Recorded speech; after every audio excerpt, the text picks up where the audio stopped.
Алло, Иванков? Да. Значит, вы выезжаете в Припять?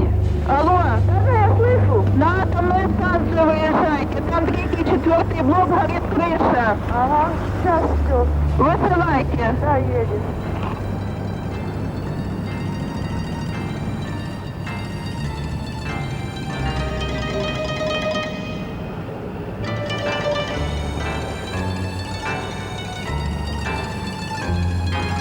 Гэты дом у сталіцы ўкраіны Кіеве вядомы як Малая Прыпяць. Назва паходзіць ад адселенага гораду, у якім некалі жылі цяперашнія жыльцы гэтага дому. 26 красавіка 86 году іх жыццё змянілася назаўжды. Алена Палішук добра памятае гэты дзень.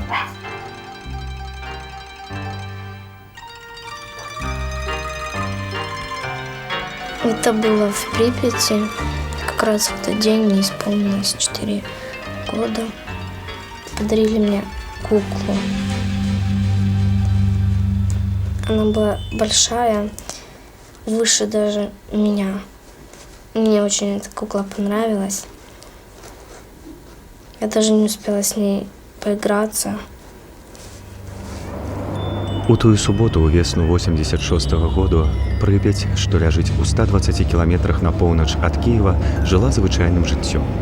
Як і на гэтых кадрах, дзе сцэны штодзённага жыцця злавіла камера.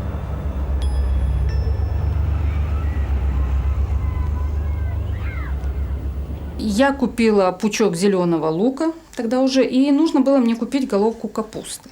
Но вот почему-то все продавали, а капусту запретили продавать.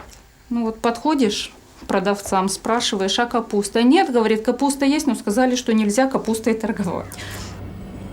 Гэта было адно са шматлікіх здарэнняў, якія пачалі абрастаць плёткамі.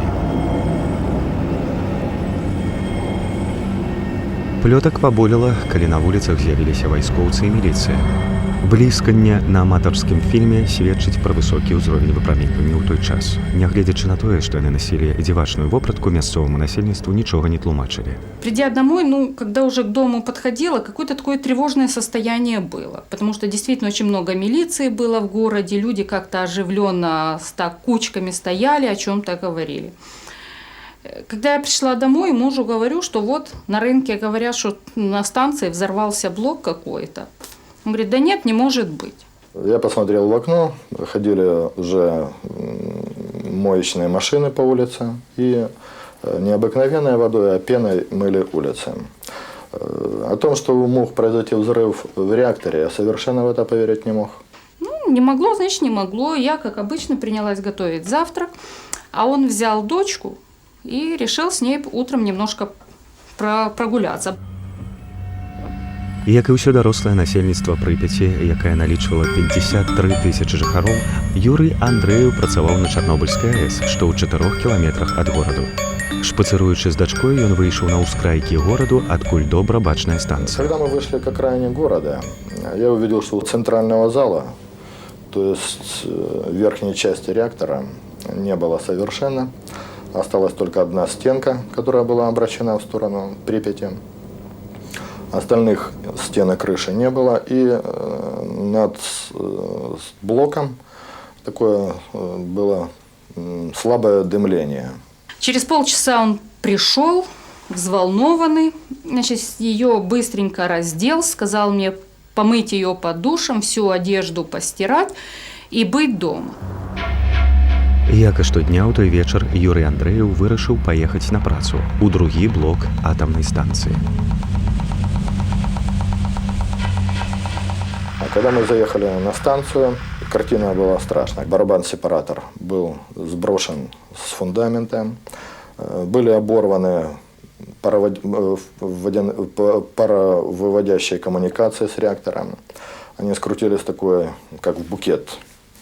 Это трубы диаметром 150 миллиметров. То есть была полная картина того, что активная зона реактора оголена и спокойно общается с атмосферой. Першыя відэаздымкі рэактара былі зробленыя КДБ раніцаю пасля выбуху. І хоць катастрофа была відавочнаю, рашэнне аб эвакуацыі жыхароў Прыпяці было прынятае толькі праз 24 гадзіны.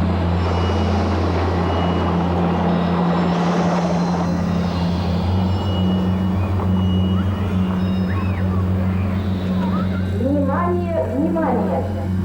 В связи с аварией на Чернобыльской атомной электростанции в городе Припяти складывается неблагоприятная радиационная обстановка. С целью обеспечения полной безопасности людей и в первую очередь детей возникает необходимость провести временную эвакуацию жителей города в близлежащие населенные пункты Киевской области. Для этого каждому жилому дому сегодня, 27 апреля, начиная с 14:00 часов, будут поданы автобусы в сопровождении работников милиции и Жыхарам сказалі, што эвакуацыя будзе часовую. Большасць з іх нават не спакавала неабходныя рэчы, усё пакідаючы дома. Але сюды ніхто ніколі не вярнуўся. Прыпяць да сёння застаецца горадам духаў. Сярод пакінутых рэчаў была і улюбёная лялька Алены Палішук, ужо атручаная радыяцыяй. Лічыльнік Гейгера распавядае сваю гісторыю. Было выкарыстана некалькі тысяч тонн бетону, каб уберагчы навакольнае асяроддзе. Збудаваны вялізны саркафаг, каб затрымаць унутры выпраменьвання.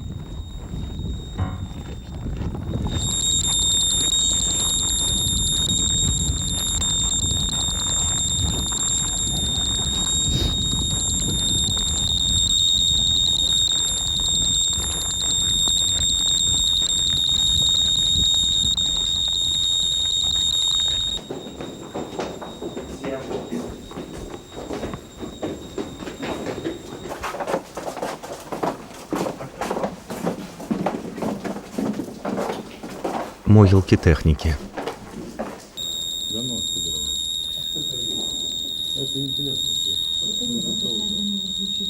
Гэты тунэль вядзе да стрыжня рэактара.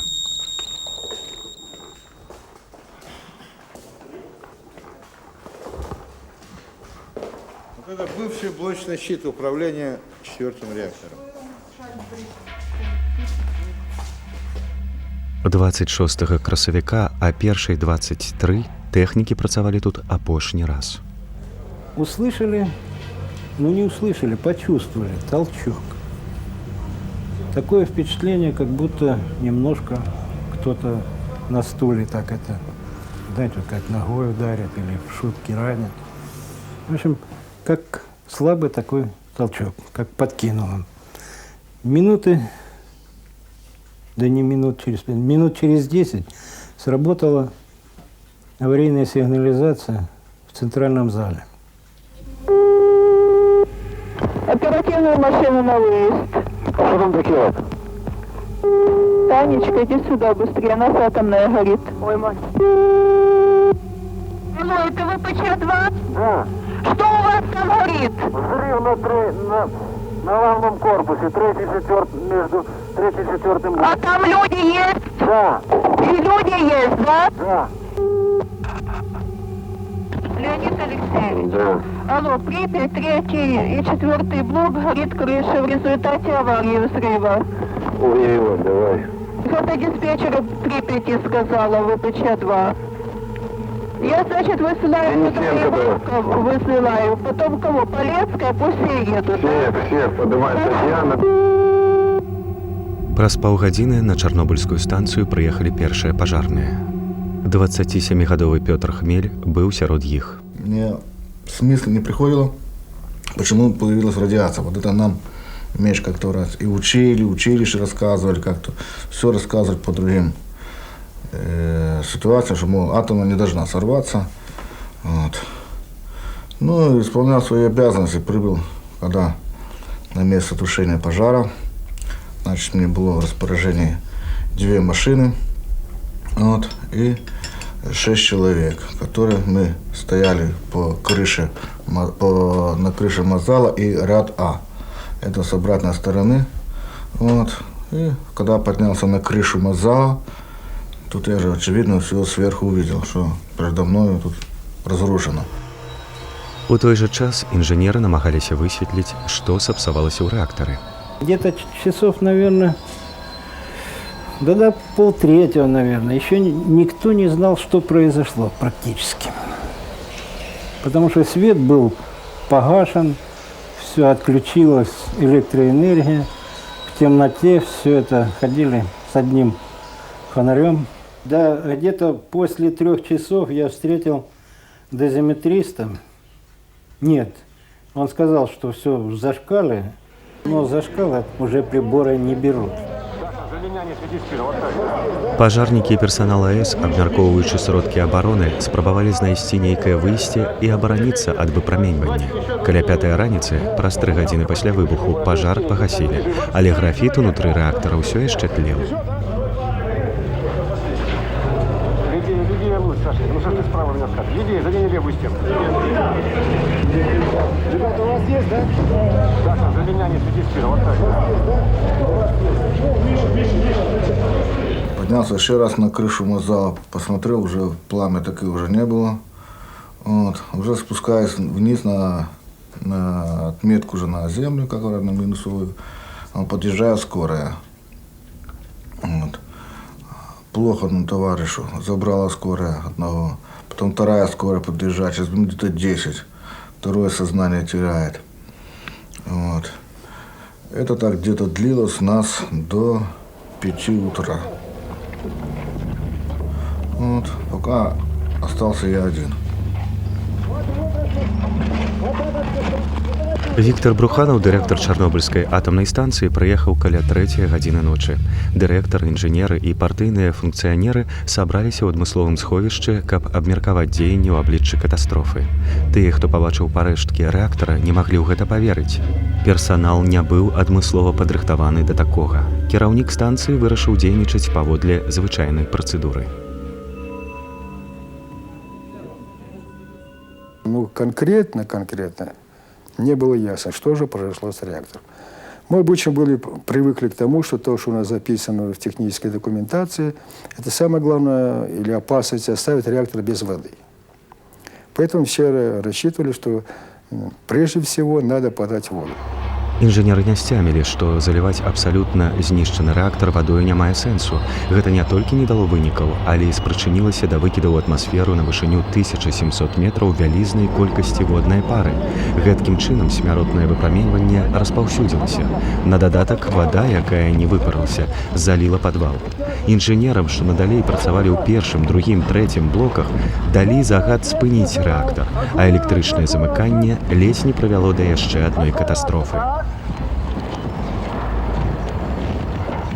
Сразу сработало где-то у нас порядка 150 табло световых, только по моему счету. Всего у меня табло где-то около 450. Считанные секунды по такому количеству параметров, что мне сразу информацию выдало, 150 где-то отклонений. Невозможно было среагировать, тем более в это время еще на блочном щите потух свет. Осталось аварийное освещение. Аварийное освещение было низкого накала и не обеспечивало нормального освещения. Конечно, эта потеря освещения могла быть, сколько там, может быть, доля секунды, может быть, секунда, пока восстановилась нормальный накал ламп. Этих секунд вообще-то, или доль секунд хватило на многое. Форсмарк у Швецыі. Раніца 27 красавіка. Пасля выяўлення вялікай колькасці радыеактыўнага выпраменьвання ў паветры зробленыя захады бяспекі. Усіх працаўнікоў эвакуявалі. Праз некалькі гадзінаў шведскія навукоўцы высветлілі, што крыніца выпраменьвання знаходзілася па-за межамі іх краіны. Пасля аналізу пробаў з атмасферы выявілася, што крыніца выпраменьвання знаходзіцца ва ўкраіне непадалёк Кіева. Дэталёвы аналіз пробаў паказаў, што радыяцыя ідзе з рэактара Чарнобыльскай станцыі. Яшчэ перад поўднем прадстаўнікі шведскай амбасады ў Маскве дамагаліся тлумачэнняў наконт выпраменьвання. Крамлёўскія правадыры усяму запярэчылі.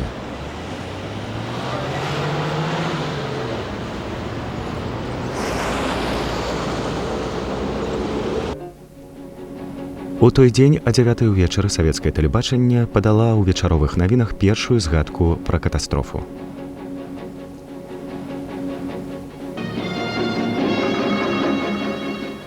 На Чернобыльской атомной электростанции произошла авария. Поврежден один из атомных реакторов. Принимаются меры по ликвидации последствий аварии. Пострадавшим оказывается помощь. Создана правительственная комиссия. Адным з чальцоў камісіі быў дырэктар Беларускага інстытуту ядзернай энергетыкі Васіль Несцярэнка, які хацеў на ўласныя вочы пабачыць памеры трагедыі. Па ўласнай ініцыятыве ён узяў лічыльнік Гейгера ды паехаў на поўдзень краіны ў кірунку рэактара, які знаходзіўся ў некалькіх кіламетрах ад беларускай мяжы.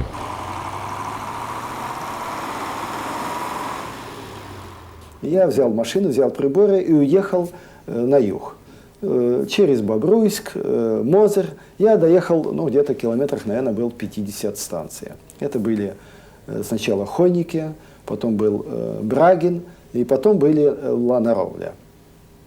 Ну, естественно, что вот уровни этих цифр, которые я называю, если в Минске было 3000, то где-то 15-18 тысяч было в Хойниках, где-то порядка 25-30 тысяч в Брагине и порядка 20-25 тысяч на Ровле. Вот по всем показаниям это был очень высокий уровень активности, и людей надо было просто оттуда убирать. Пасля гэтага прафесор Несцярэнка вярнуўся ў Менск. Ён разумеў, што людзі не ведалі, што адбылося. Пасля вяртання ў Менск ён спрабаваў пераканаць міністра аховы здароўя Беларусі ў неабходнасці эвакуацыі ўсіх жыхароў.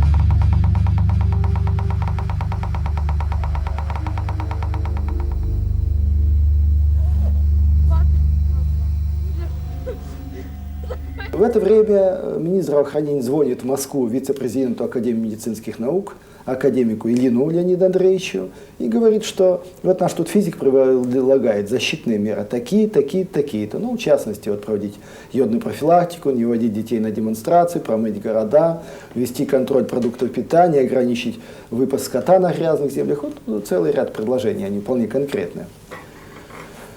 И тот спрашивает, а какой сейчас уровень фона? Это 300-400. Ну, я думаю, что не надо делать. Он тогда поворачивает, вот академик медик говорит, что не надо делать. А что ты гонишь панику? Ты там командуй в Соснах, а в Соснах это был наш научный городок, где был институт. Мы бросили вызов домам, готовых рецептов. Як і штогод, 1 мая ў Менску святкавалі вельмі ўрачыста. Партыйныя кіраўнікі не разумелі, што да святкаванняў далучыўся новы, нябачны ўдзельнік. У паветры лунаў радыеактыўны ёд. Без ужывання адмысловых лекаў выпраменьванне дзейнічае на шчытападобную залозу і выклікае хваробы і нават смерць. Все знали, что при аварии необходимо для профилактики возникновения заболеваний щитовидной железы принимать йодистые препараты. И йодистые препараты были в достаточном количестве в медико-санитарной части Припяти, но только для работников станции и для жителей города Припяти. А ведь оказалось, что подверглись воздействию ионизирующего излучения, ну, будем так говорить, теперь же мы говорим, несколько миллионов человек. У траўні вецер змяніў кірунак і выклікаў значны рост выпраменьвання ў Кіеве. Мясцовыя партыйныя лідары пачалі абмяркоўваць магчымую эвакуацыю ўсяго горада.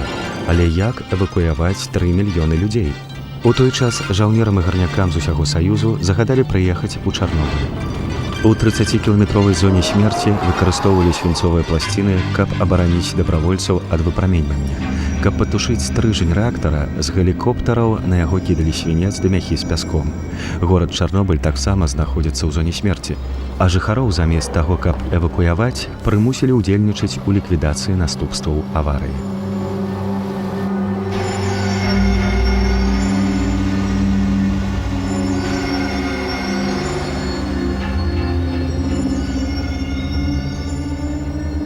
29, 30, 1, 2 число мы уже тушили аварию.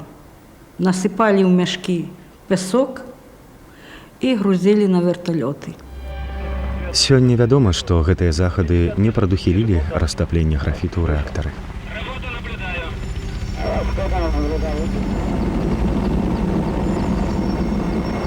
Но мы не знали, что такая беда, что такое страшное. Мы работали вот так, не одягнутые, як положено, нам треба було. От як. А так, в коротеньких рукавах було жарко тоді, тільки 2 числа вже стало холодати, вітер дуть, так ми трохи понадивали там кофти, там, свитера. От. А тоді відкрито. Праз 5 дзён жыхарам Чарнобыля дазволілі пакінуць зону смерці. Але кожны дзень тысячы людзей, названых ліквідатарамі, прывозілі туды. Крамлёўскія правадыры хацелі мець пэўнасць, што хутка ліквідуюць наступствы найвялікшай катастрофы прамысловай эры. Аматарскі фільм, зняты адным з жаўнераў, паказвае, як мала ўвагі надавалі абароне ад выпраменьвання тых, хто ліквідаваў наступствы аварыі.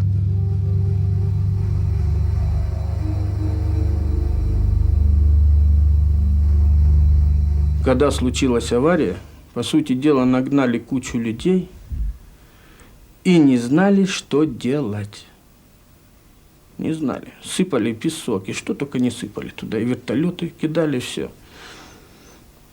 Даже мы не знали, что делать, понимаете? Нету ни учебников, ничего. Это, по сути дела, открытая книга была. Писалось все кровью заново. У сярэдзіне траўня з'явілася новая небяспека. Навукоўцы высветлілі, што рэактару пагражае растапленне і радыеактыўныя часткі могуць пранікнуць у грунтовыя воды. 10 000 шахцёраў атрымалі загад выкапаць тунэль пад атамнай станцыяй. 14 траўня Міхаіл Гарбачоў упершыню пасля аварыі выступіў па тэлебачанні ды зрабіў заяву пра катастрофу ў Чарнобылі. Учитывая чрезвычайный и опасный характер того, что произошло в Чернобыле, Политбюро взяло в свои руки всю организацию работы по быстрейшей ликвидации аварии, ограничению ее последствий. На сегодня 299 человек госпитализированы с диагнозом лучевой болезни разной степени тяжести. 7 из них скончались. Паводле сакрэтных дадзеных Палітбюро, на той момант у шпіталях ляжала ўжо 10 000 чалавек. Сёння спадар Гарбачоў не лічыць, што падаў хлуслівыя звесткі і адмаўляе тое, што партыя спрабавала скрыць факты. Мы делали. Это прошли проверку и диспансеризацию проходили. Но вот конкретно зафиксировано и уже своего рода, ну как диагноз, так сказать, те, что получили. А так ведь мы все население в районе, по-моему, 30 километров. Я сейчас уже могу эти детали упустить. Мы же, во-первых, обсуждали и приняли решение выселить. А главное, всех пропустили через обследование, через, ну, скажем, диспансеризацию на этот счет. Поэтому, да, это сотни, десятки тысяч, сотни тысяч были проверены. 260 000 чалавек мусілі пакінуць свае дамы. Па некалькі разоў іх перавозілі на тэрыторыі, якія таксама былі моцна забруджаныя. Нават сёння эвакуацыя не скончаная.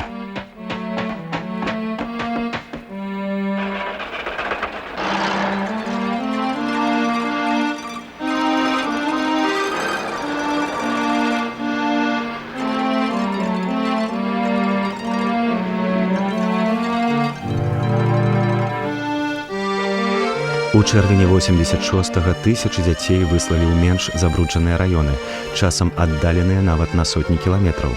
Часта іх разлучалі з бацькамі, якія не ведалі, куды вязуць дзяцей.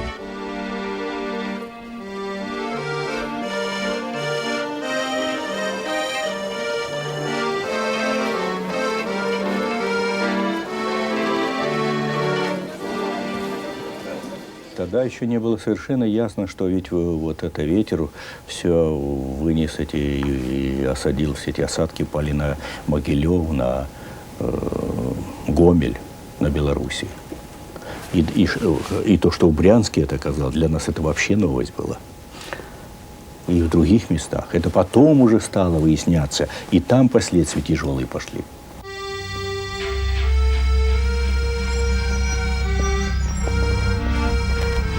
У той жа час за працу ўзялася крамлёўская прэса.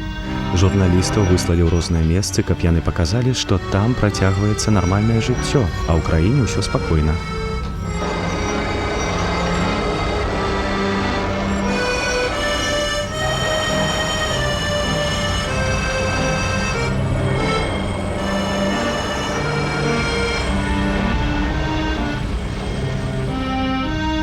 Праўду ж засакрэцілі і схавалі ад свету на доўгія гады.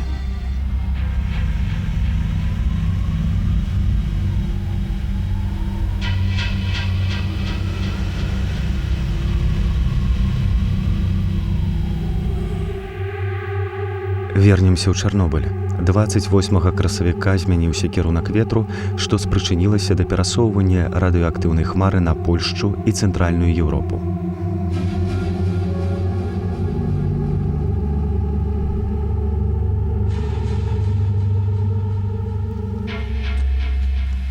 Трэцяга траўня на нямецкай мяжы былі ўсталяваныя прыборы для замеру ўзроўню выпраменьвання. Праз некалькі дзён заходнія навукоўцы адкрылі, што малако і сельгаспрадукты з некаторых раёнаў моцна забруджаныя радыяцыяй. Іх вынялі з продажу.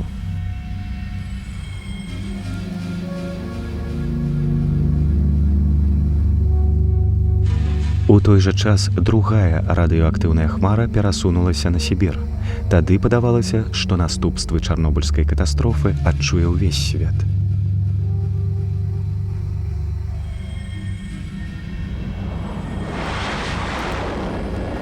Трынаццатага красавіка першыя радыеактыўныя часціцы былі выяўленыя японскімі самалётамі. Пасля досведу з Хірасімай і Нагасакі Японія вельмі насцярожана ставіцца да выпраменьвання. Японцы маюць вялікі досвед у ліквідацыі наступстваў выпраменьвання. Кожны, хто прыязджаў у Японію з Украіны, праходзіў абследаванне.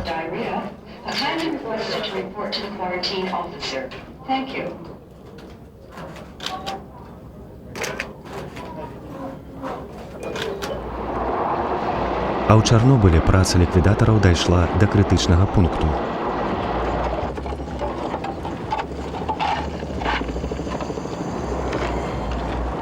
Без адпаведнага ахоўнага адзення жаўнераў высылалі збіраць графіт са стрыжня рэактара, які быў раскіданы падчас выбуху. Змены былі працягласцю ў 1 хвіліну, але і гэтага было зашмат.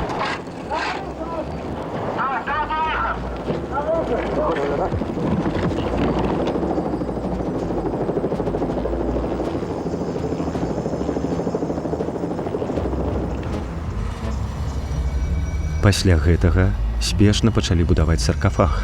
Над рэактарам працавіта ўзносілі вялізны бетонны парасон, каб абараніць навакольнае асяроддзе.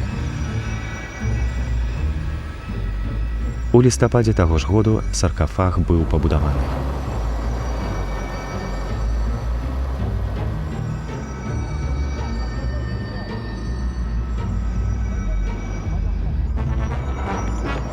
У выратавальнай акцыі ўдзельнічалі каля 600 тысяч ліквідатараў. Іх мужнасць увекавечана чырвоным сцягам, які павесілі ў гадавіну кастрычніцкай рэвалюцыі на коміне электрастанцыі. Дакладна невядома, колькі ліквідатараў памерлі ў выніку прамянёвай хваробы. Афіцыйныя ўкраінскія дадзеныя кажуць пра 125 тысячаў ахвяраў.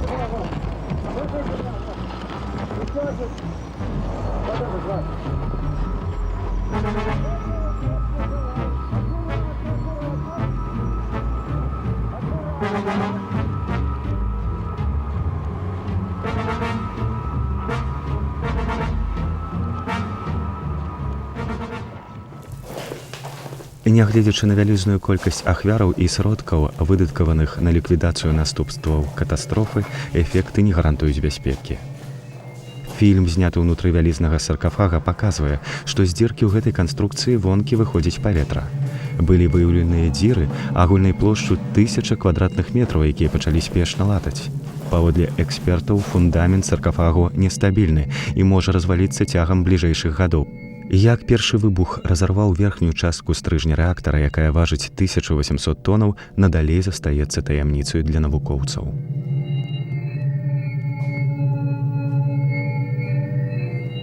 Первая причина – это все-таки ошибка в физике реактора. Он имел положительный температурный коэффициент реактивности. То есть, если, например, температура его растет, то мощность тоже растет, а должна бы гаситься, останавливаться. Ну и второе, там плохо были сделаны стержни управления, особенно стержни аварийной защиты. Они слишком медленно ходили, и они не имели необходимых вытеснителей. Вакол падзеяў, што прывялі да выбуху, раслі плёткі і спекуляцыі. Цяпер новыя дадзеныя дазваляюць рэканструяваць катастрофу пахвілінна. 25 красавіка пачалося планавае спыненне 4-го рэактара. Падчас гэтай аперацыі інжынерам загадалі правесці розныя эксперыменты.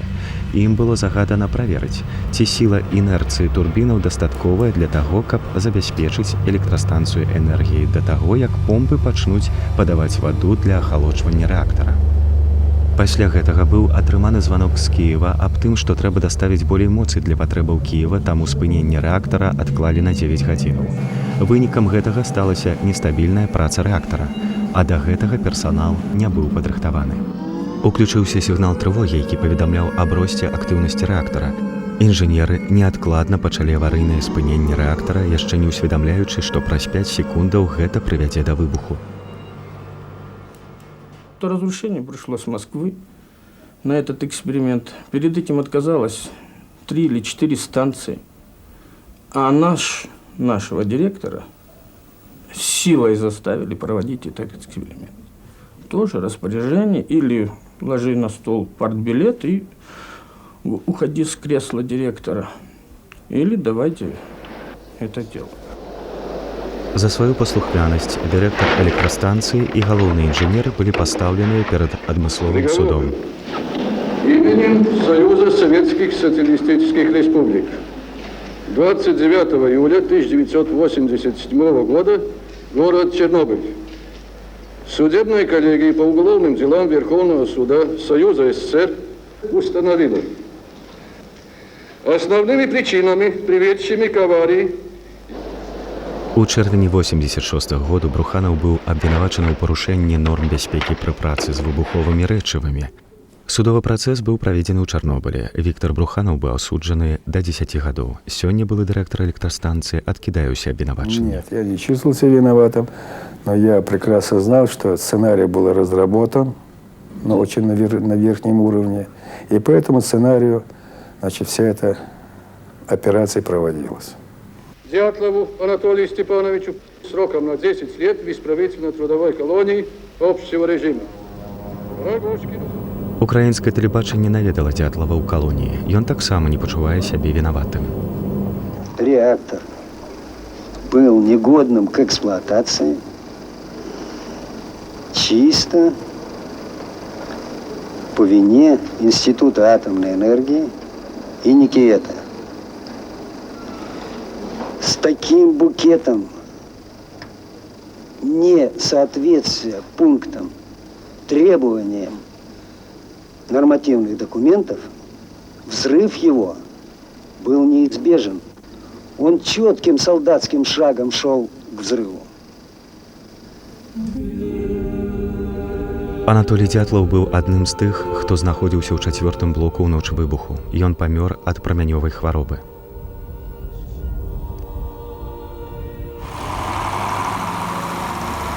Горад Чарнобыль сёння. Афіцыйна гэта мёртвы горад знаходзіцца ў 30-кіламетровай зоне станцыі.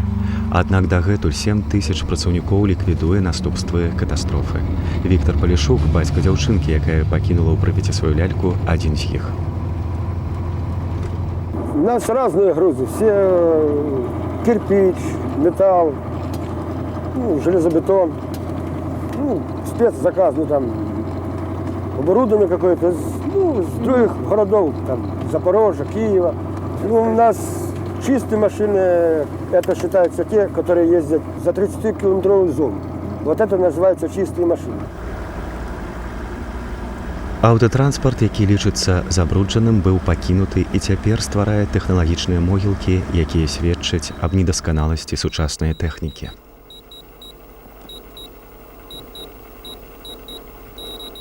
Акрамя працаўнікоў, якія займаюцца ліквідацыяй наступстваў катастрофы, нікому нельга знаходзіцца ў 30-кіламетровай зоне. Тыя, хто тут некалі жыў, ніколі не змогуць сюды вярнуцца, аднак забруджаныя тэрыторыі цягнуцца значна далей.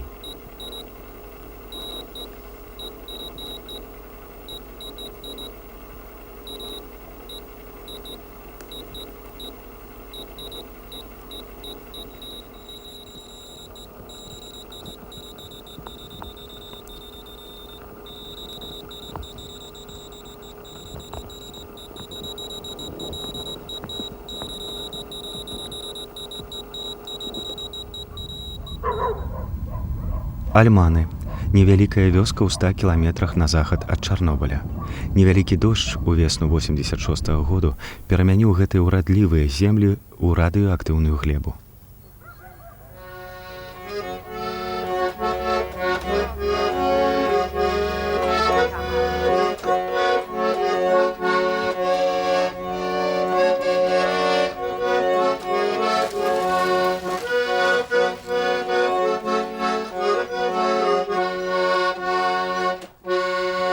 У Альманах жыве каля 200 дзяцей, але толькі 4 з іх лічацца здаровымі. У адным доме 3 браты хварэюць на язву страўніка, якую выклікала забруджаная ежа.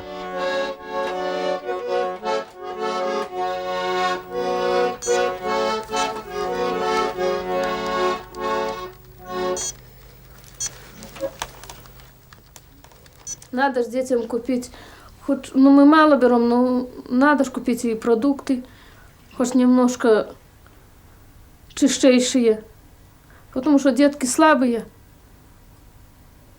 старший такой слабой, и желудок, и печень, и все такое.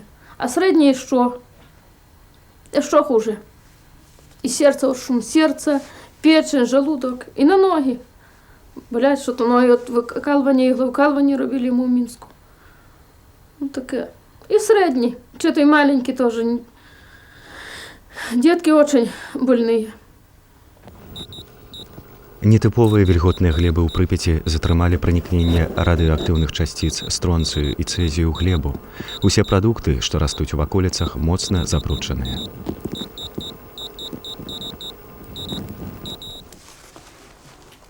В этой корзинке килограмм 15.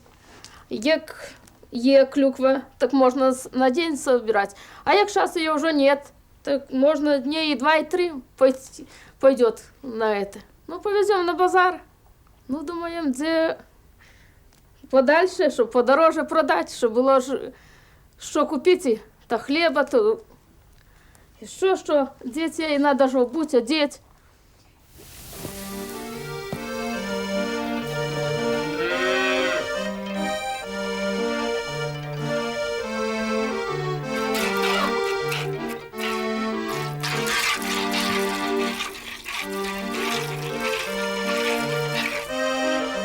Праз траву радыеактыўныя часціцы трапляюць у арганізм жывёлаў. Малако адзін з найбольш забруджаных прадуктаў рэгіёну. Людзі ведаюць, што не павінны ўжываць мясцовыя прадукты, але выбару няма. Нават дровы з мясцовых лясоў выдзяляюць вялікія дозы выпраменьвання падчас гарання.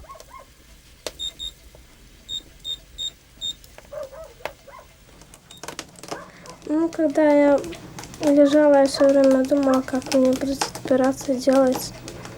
Когда вели, я все время плакала.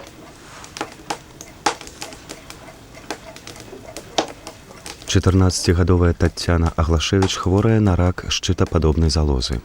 Яе маці ведае, што рак прагрэсуе і што няма шансаў на выздараўленне.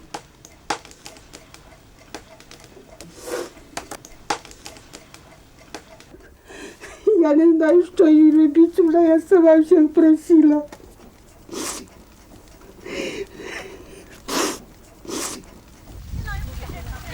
Сельгаспрадукцыя з'яўляецца асновай жыцця ў Альманах.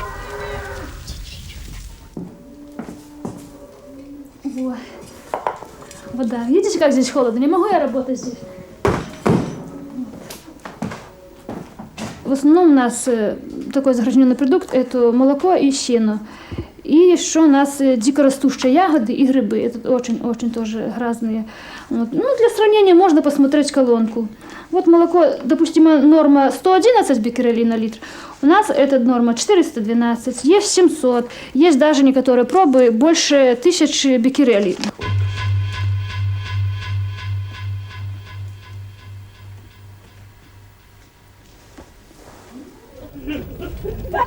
Чатыры мільёны чалавек у Беларусі і ўкраіне жывуць ва ўмовах падобных, што пануюць у Альманах, але іх сельгаспрадукцыя прадаецца і ў іншыя рэгіёны.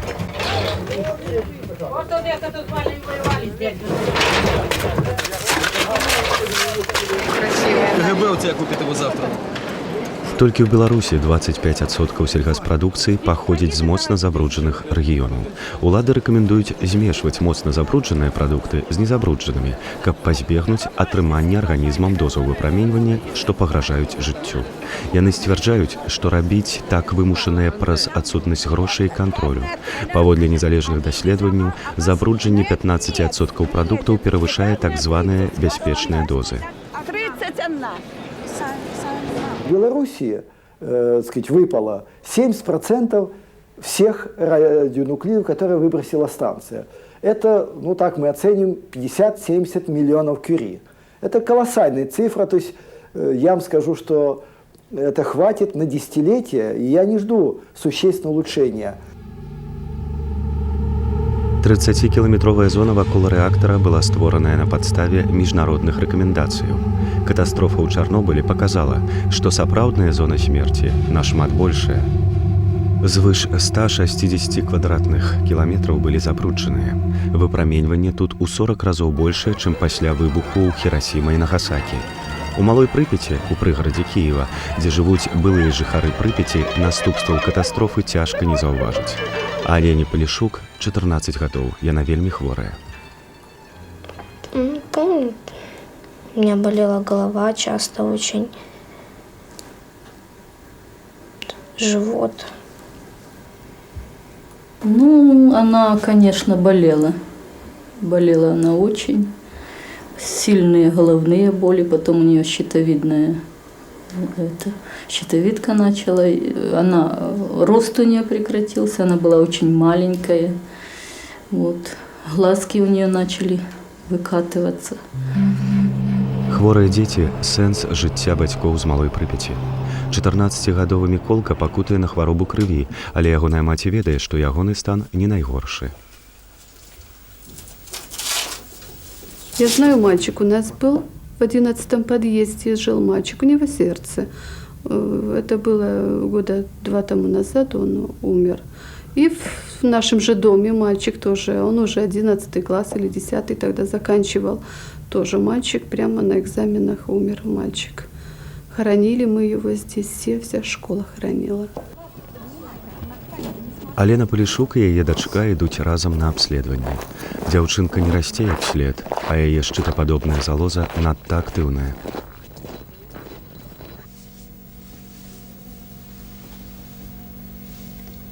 Прафесор Камісаранка, кіеўскі спецыяліст-эндакрынолаг, не знайшоў слядоў рака, але такая рызыка надалей ёсць.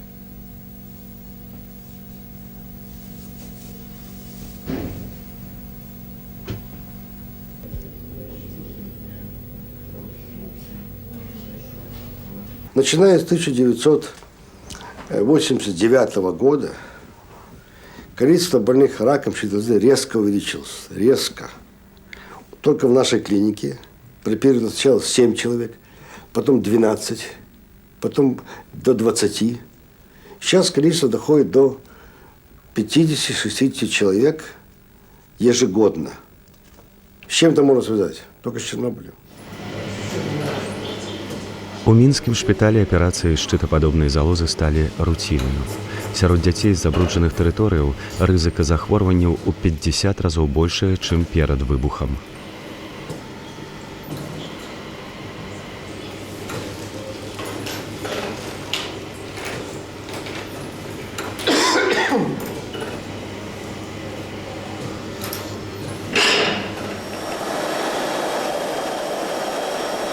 Радыеактыўнае выпраменьванне з рэактара пагражае не толькі жыццю людзей, але таксама флоры і фауне. 30-кіламетровая закрытая зона вакол рэактара стала для навукоўцаў лабараторыяй даследавання наступстваў выпраменьвання. Навукоўцы даследуюць тут генетычныя змены ў выніку выпраменьвання. У іх шмат часу на даследаванні. Навукоўцы не прагназуюць змяншэнне забруджанасці гэтых тэрыторыяў цягам наступных 100 гадоў.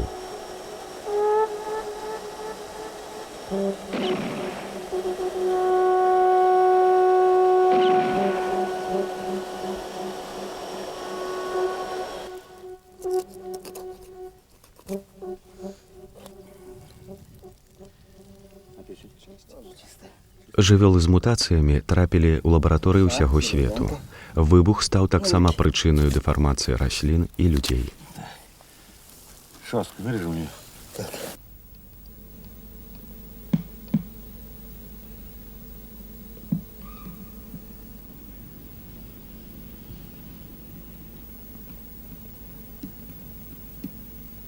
В грязной зоне, где выше 1 кюри на 15 выше 1 кюри на километр, там увеличилось на 44%. И там, где выше 15 кюри, на 79%. Если мы отбросим процент в чистых зонах, потому что он связан с различными факторами, и радиационными, и нерадиационными, каким угодно, если вот эту цифру отбросим, то мы увидим, что в загрязненных зонах, возможно, связано с радиацией 5% прироста. Дзіцячы дом, у якім жывуць дзеці ахвяры Чарнобыля, знаходзіцца ў Гомелі. Вот у ребенка органическое поражение мозга с нарушением двигательных функций, парезы, параличи у него и глубокой задержкой умственного развития. Ему 11 месяцев.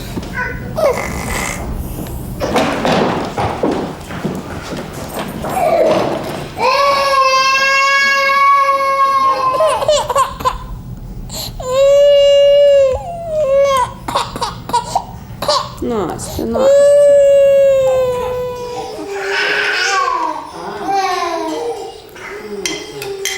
Боимся. Всего боимся. Боимся рождения больных внуков, боимся заболевания онкологических, боимся того, что может взорваться вообще все, что там осталось еще, и что мы все погибнем тогда. Трудно об этом говорить.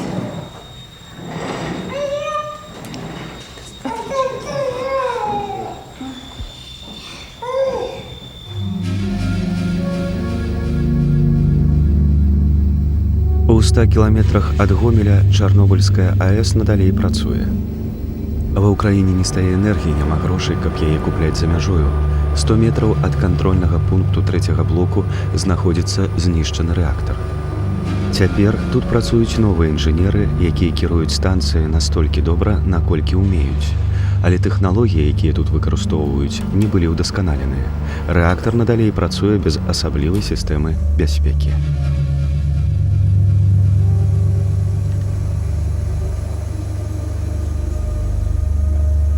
Мы попали сюда в 1988 году. Это был период смены персонала, когда половина рабочих уходила с фабрики, извиняюсь, с фабрики, со станции.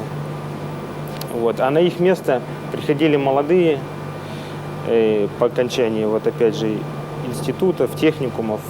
Вот. Ну и мы были в их числе. 90% з цяперашняга персаналу АЭС не працавалі тут падчас выбуху. Паводле навукоўцаў, тут замала дасведчаных працаўнікоў, і ў любы момант можа адбыцца чарговая катастрофа. У кастрычніку 92-го інжынеры спрабавалі затрымаць турбіну другога блоку, але яна працавала далей, што прывяло да запальвання кабеляў высокага напружання. У атмасферу трапілі вялікія колькасці вадароду. Выбух знішчыў частку даху машыннага аддзялення. Гэтым разам удалося своечасова спыніць рэактар.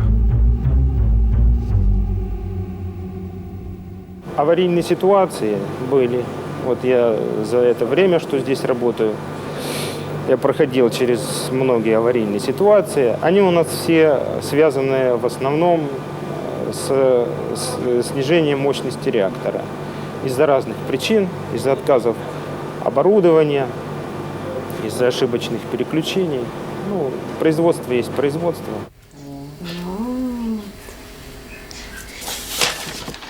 Двухгадовая Вольга Лосіна і яе бацькі штодзень змагаюцца з наступствамі такой нармальнасці.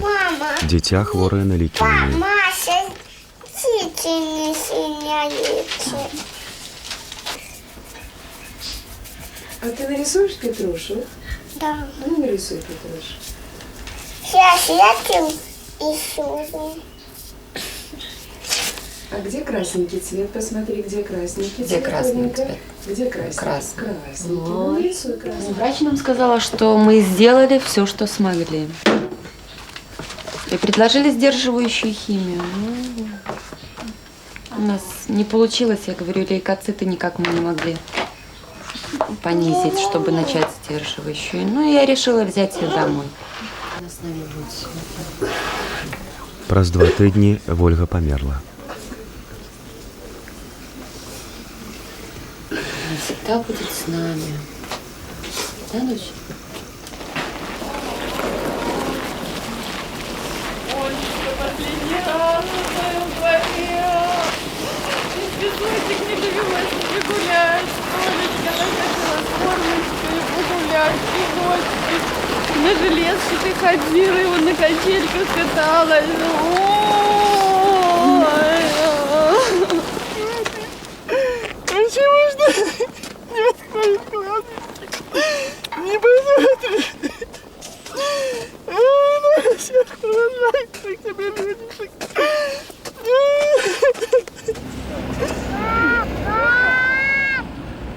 Сярод людзей на найбольш забруджаных тэрыторыях узрастае колькасць захворванняў на ўсе віды рака. Штогод рэгіструецца ў 2,5 разы больш смерцяў, чым 7 гадоў таму. Цэлыя пакаленні растуць побач з хваробамі і смерцю. Добраахвотнікі, якія дапамагалі ліквідаваць наступствы катастрофы, надалей плацяць за гэта сваім жыццём. Ну, у меня много, тут все это сожжено же было, тут все перевязано. Были много язв радиационных таких. Вот, после контакта с водой первого контура, это вода, которая омывает реактор, ну, в смысле, охлаждающая вода реактора. Вот.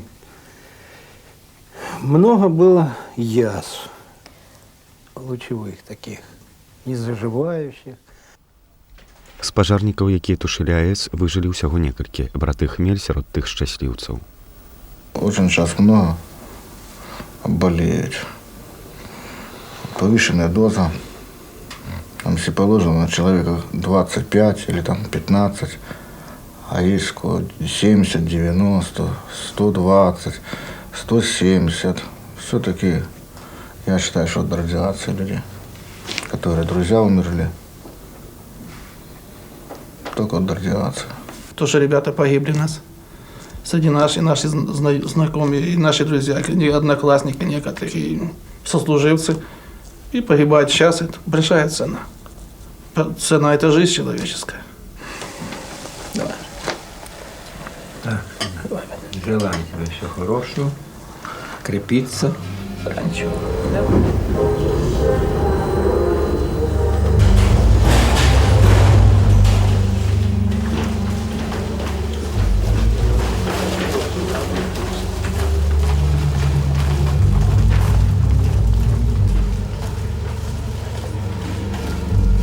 Рэжысёры Ярослаў Каменьскі, Курт Лянгвайт, Бункіці Такансі, Анна Басова, аператары Адам Фрэнско, Штефан Мусіль, набору Нісімура.